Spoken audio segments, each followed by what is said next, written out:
Welcome viewers, আপনারা কেমন আছেন? আশা করি সকলে বেশ ভালোই আছেন। আজকে আবারও চলে আসলাম এসএসসি আইসিটি 3 নম্বর অধ্যায়ের 3 নম্বর পর্ব নিয়ে আপনাদের সামনে। আশা করি আমার আগের দুইটি ভিডিও এই নাম্বার সিস্টেমকে নিয়ে যেগুলো আমি আপলোড করেছিলাম এগুলো আপনারা দেখে থাকবেন। আর যদি কোনোভাবে মিস করে থাকেন অবশ্যই এই ভিডিও ডেসক্রিপশন বক্সে সেই ভিডিওগুলোর লিঙ্ক দেওয়া থাকবে, আপনারা চাইলে সেখান থেকেও দেখে আসতে পারেন।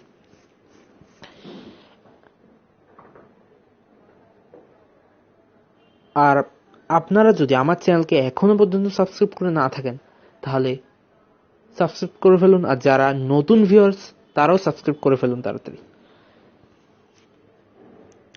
তাহলে বেশি দেরি না করে চলুন ভিডিওটি শুরু করা যাক। গত পর্বে আমরা পড়িয়েছিলাম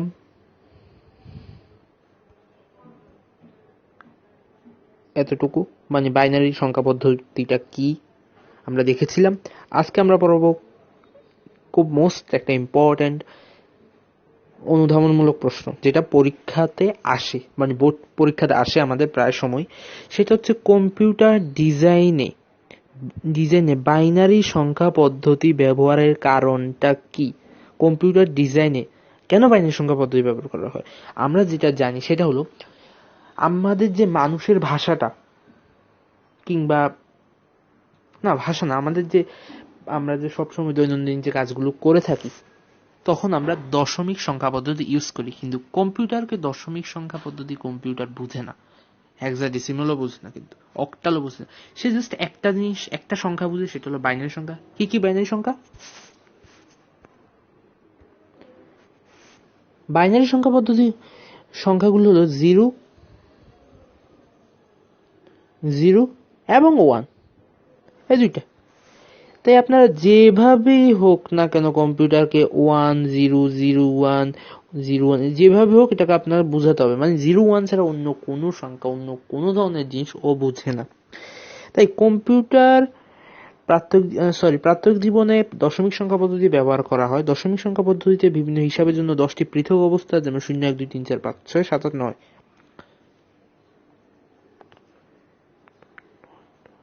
এগুলোর প্রয়োজন পড়ে। কম্পিউটার ইলেকট্রিক্যাল সিগন্যালের সাহায্যে কাজ করে। ইলেকট্রিক্যাল সিগন্যালের সাহায্যে দশমিক সংখ্যার 10টি ভিন্ন ভিন্ন অবস্থা আমরা দেখতে পাই, কিন্তু বাইনারি সংকেতকে 0 এবং 1 দ্বারা প্রকাশ করা হয়, কারণ এগুলা খুব সহজে ইলেকট্রিক সিগন্যালের সাহায্যে প্রকাশ করা যায়।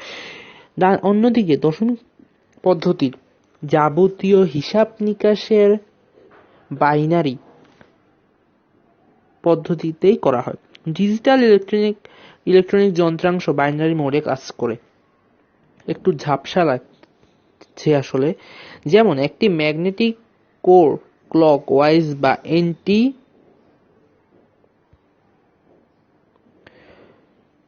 ক্লক ওয়াইজ ম্যাগনেটাইজড হতে পারে, মানে ক্লকওয়াইজ বা অ্যান্টি ক্লকওয়াইজ হতে পারে। আসলে একটি সুইচ অফ বা অন হতে পারে। ইলেকট্রনিক সিগন্যাল উপস্থিত প্রেজেন্ট অথবা অনুপস্থিত অ্যাবসেন্ট থাকতেও পারে। এগুলোর সাথে বাইনারি সংখ্যা পদ্ধতির মিল রয়েছে। বাইনারি সিস্টেম মাত্র 2টি অবস্থায় থাকে।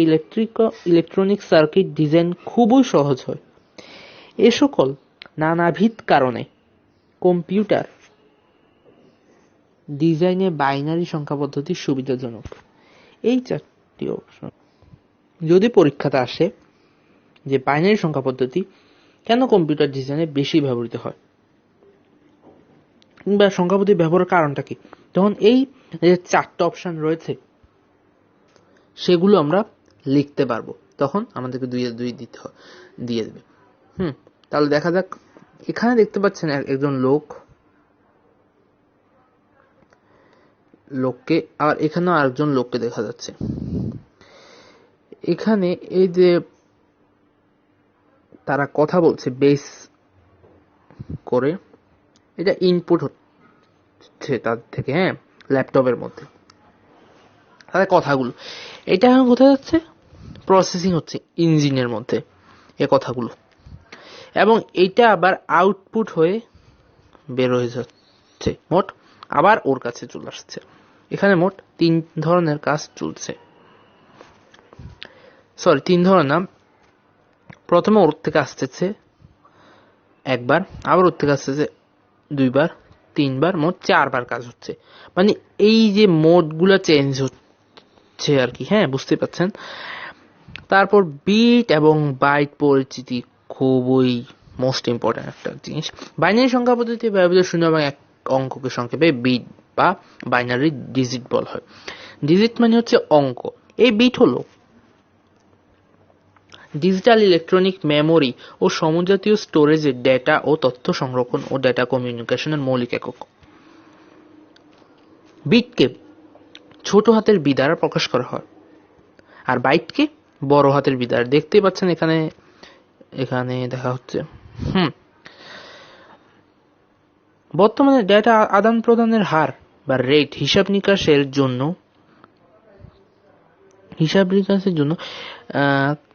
কাছে ডেটা ও তথ্য পরিমাপের জন্য বিট একক হিসেবে ব্যবহৃত হয়। উল্লেখ্য যে ডেটা কমিউনিকেশনে বিট পার সংকেত বা বিপিএস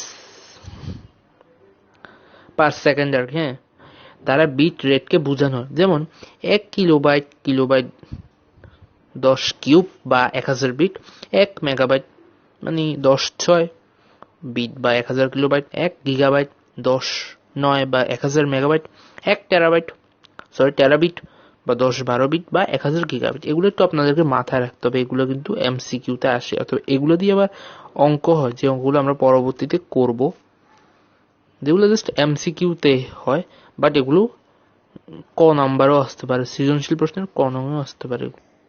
এখানে উল্লেখ্য যে কিলো, মেগা, গিগা ও টেরার মধ্যে সম্পর্ক স্থাপনের ক্ষেত্রে দশমিক পদ্ধতি 10 কিউব বা 1000 কে এই মেট্রিক সিস্টেম বা ইন্টারন্যাশনাল সিস্টেম অফ ইউনিটস কে অনুসরণ করা রয়েছে। ডেটা কমিউনিকেশনে এই পদ্ধতি ব্যবহার পরিলক্ষিত হয়। আমাদেরকে খেয়াল রাখতে হবে 8 বিট সমন্বয়ে 1 বাইট গঠিত হয়। তার মানে কি 1 বাইট সমান 8 বিট, হ্যাঁ 1 বাইট সমান 8 বিট। তবে 4 বিট নিবল গঠিত হয়, যা হেক্সাডেসিমাল সংখ্যা প্রকাশের ক্ষেত্রে ব্যবহৃত হয়। সুতরাং নিবল হলো অর্ধেক বাইট। বাইটকে ইংরেজিতে বড় হাতের বি দ্বারা প্রকাশ করা হয়, বিয়োগ দ্বারা। আমি বলছিলাম ডেটা ও তথ্য সংরক্ষণ কাজে ব্যবহৃত স্টোরেজ জন্য ফাইলের আকার, মানে এক ধরনের ফাইলের আকার, যেটা একটা আকার ধারণ করতে হবে, যেটা হিসাব করার জন্য সাধারণত বাইট এককে ব্যবহৃত হয়। এটি একটি সলিড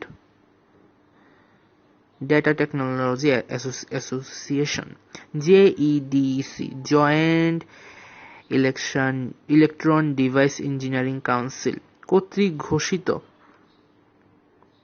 মেমোরির একটা আদর্শ মানের স্পেসিফিকেশনের একক। আমরা এগুলো পড়েছিলাম।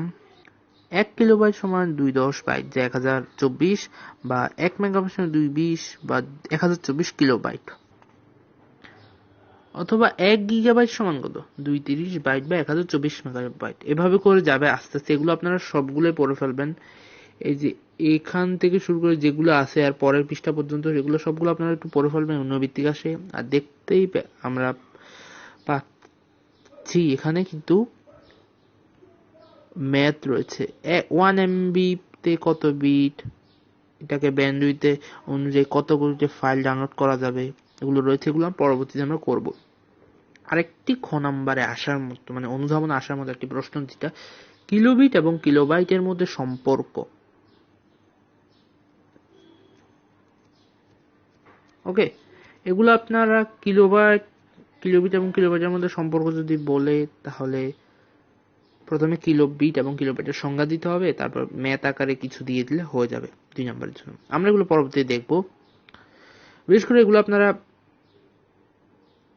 পড়ে ফেলতে পারবেন আশা করি।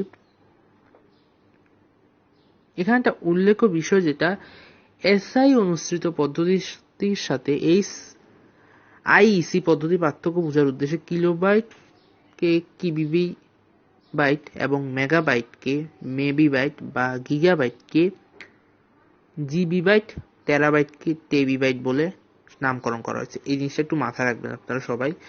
এই যে জিনিসগুলোকে আমরা অন্য রূপে দেখতেছি, এই যে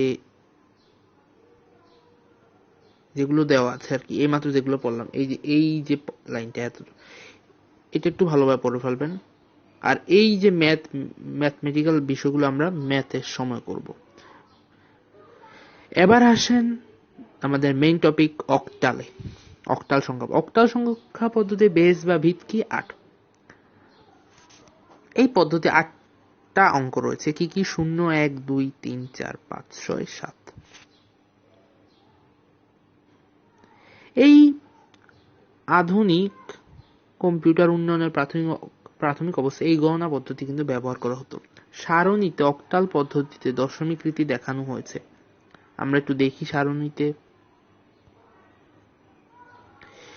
দশমিক পদ্ধতি আমরা জানি কি 0, 1, 2, 3, 4, 5, 6, 7, 8, 9, 10 এভাবে। আর অক্টাল পদ্ধতি এখানে কিন্তু 8 বা 9 নেই, তাই খেয়াল রাখবেন যদি কোনোভাবে কোনো সময় আসে 1, 2 আসতে পারে, আমি আপনাকে দেখাবো এমসিকিউ গুলোতে কিভাবে আসে। ধরুন 1, 2, ধরুন 8 আসছে। এখন এটি কোন ধরনের সংখ্যা আসতে পারে না?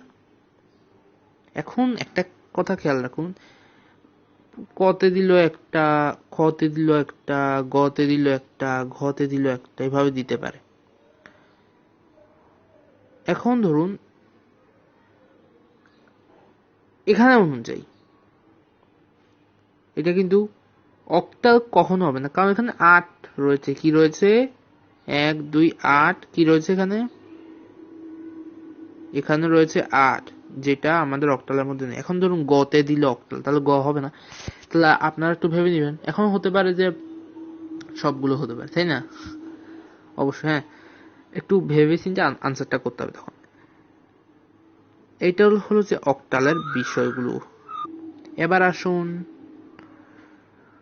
হেক্সাডেসিমাল। হেক্সাডেসিমালটা আমরা জাস্ট আজকে একটু হালকা পাতলা ডিসকাস করবো। হেক্সাডেসিমাল সংখ্যা পদ্ধতির বেজ হচ্ছে যে 16।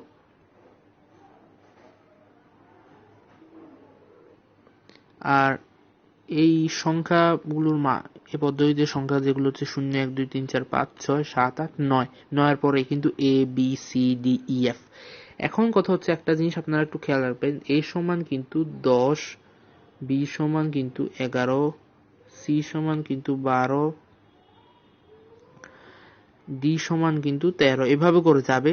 F পর্যন্ত যাবে। E সমান 14, F সমান 15, এভাবে করে যাবে, খেয়াল রাখবেন। ছোট বড় প্রায় সকল কম্পিউটারে এই গণনা পদ্ধতির ব্যবহার আমরা লক্ষ্য করে থাকি। ওকে, আশা করি আপনারা বুঝতে পেরেছেন। তাহলে আজ এই পর্যন্তই থাকলো আমাদের পড়াশোনা। দেখা হচ্ছে অন্য কোনো একটা ভিডিওতে। আর যদি কোথাও না বুঝে থাকেন অবশ্যই কমেন্ট বক্সে জানাবেন, আমি আমার সাধ্যমতো আনসার দেব। আর আজকের ভিডিও যদি বিন্দুমাত্র আপনাদের কাজে লেগে থাকে অবশ্যই লাইক দিতে ভুলবেন না, কমেন্টে জানাবেন কেমন হয়েছে ভিডিওটি, আর শেয়ার করতে ভুলবেন না।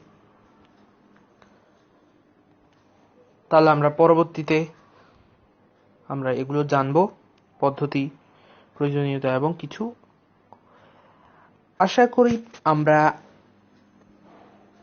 নেক্সট যে ভিডিওটি আমি দেব তারপর আরেকটি যে ভিডিও আসবে সেই ভিডিও থেকে আমরা ম্যাথমেটিক্যাল গুলো স্টার্ট করতে পারবো। ততক্ষণ সঙ্গে থাকুন, সাথে থাকুন অন্তর্বাদ চ্যানেল। আর নিয়মিত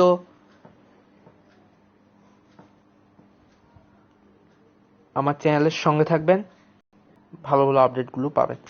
দেখা হচ্ছে